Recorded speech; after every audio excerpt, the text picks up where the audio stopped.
егов.kz порталында транспланттау мақсатында ағзалардың, ағза бөлігінің немесе тіндердің, тін бөлігінің қайтыс болғаннан кейінгі донорлығынан тірі кезінде бас тарту немесе келісім алуды тіркеу үшін егов.kz порталында авторизациядан өтіңіз.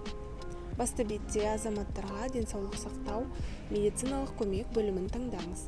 Транспланттау мақсатында ағзалардың, ағза бөлігінің немесе тіндердің, тін бөлігінің қайтыс болғаннан кейінгі донорлығынан тірі кезінде бас тарту немесе келісім алуды тіркеу қызметін таңдап, онлайн сұрау батырмасын басыңыз. Содан кейін өтініштің түрін таңдау қажет. Әрі қарай опциялардың бірін таңдап, жеке деректерді өңдеуге және сақтауға келісім беріңіз. Қызметке қол қойып, сұраныс жіберу батырмасын басыңыз.